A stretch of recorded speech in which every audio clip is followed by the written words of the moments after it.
Hey guys, Wade here, back with WW Gaming. Today I want to look at one of my favorite games of all time, and that game is called Alan Wake. And I will never forget playing it back in 2010 with the awesome story, creepy atmosphere, great characters.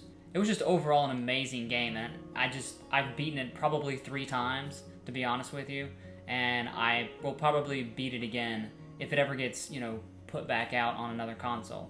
The fun factor for this game is undeniable, especially for gamers who like single-player campaigns. Remedy Entertainment's head honcho Sam Lake is the brains behind this wonderful title. So the story goes like this. Alan Wake is a famous writer with the dreaded writer's block. So he and his wife Alice decide to take a vacation in the quaint little town of Bright Falls. Now Bright Falls is in a fictional Washington state. The setting could not be better. The town feels alive, real, and genuine. That small town feel is definitely present, with advertisements everywhere for the annual Deer Fest, a cozy little diner, a backwoods trailer park, and a secluded aura among the townsfolk. When a dark presence shrouds the place, Alan Wake's wife goes missing as he is thrust into a psychological thriller unlike any other. So essentially, Alan Wake has to save her and reclaim his sanity. There are also many other characters in the game. These include Barry Wheeler, who is Alan's manager and literary agent. I feel like he's a standout because of his sense of humor and screen presence. Another is Thomas Zane, who is a famous poet who lived in Bright Falls in the 70s, and he is the former owner of Birdleg Cabin, the location of Alan and Alice's vacation. This particular character is shrouded in mystery and his face is never seen. And you also have Emil Hartman, who is a psychiatrist who owns and operates Cauldron Lake Lodge, a psychiatric institution. Now this game's presentation is what makes it really unique. It has this sort of episodic feel, like you're watching a television show. And the gameplay itself centers around light versus darkness. As far as the inventory goes, you have a gun, a flashlight, batteries.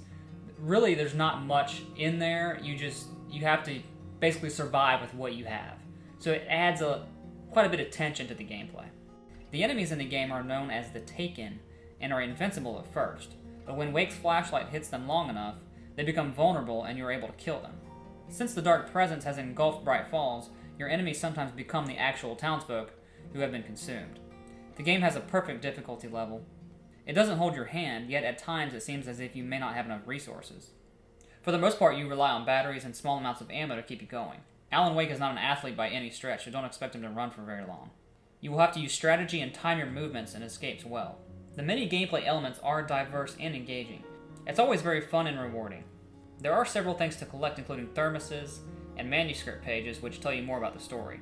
Something that really adds to the atmosphere are the television and radio stations that further engross you in the experience. I especially like the Night Springs television show, which is pretty much like a copy of the Twilight Zone series. It's these little things that go a long way in the production value and quality of Alan Wake. The game has a brilliant audio-visual presentation. The awesome setting only makes it easier to love.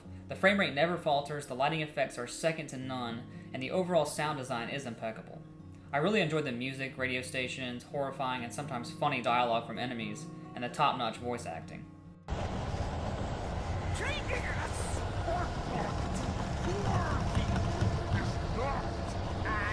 Simple and as you might think, it can be dangerous. It requires patience. So I think overall, Alan Wake is a very unique experience. I feel like it's a classic that many people should play, and I think some people missed out on because they didn't have an Xbox 360. It's one of those games that I purposely went and bought an Xbox 360 specifically to play. It's just that good. It has a great audio-visual presentation. The sound design is great. I love the graphics. The environments they're varied. There's cabins, there's trailer parks, there's all kind of different areas you can go to. I like the whole light versus darkness and the psychological twist of the game. All of these things just culminate into a wonderful, awesome experience. So guys, I want to hear your thoughts. Did you get a chance to play Alan Wake? Did you like it? Did you hate it? What are your thoughts on the game? I want to know. And also, I want to know some of your favorite psychological thrillers from the past. Be sure to put those in the comments below. And I look forward to seeing you guys next time here on WW Gaming.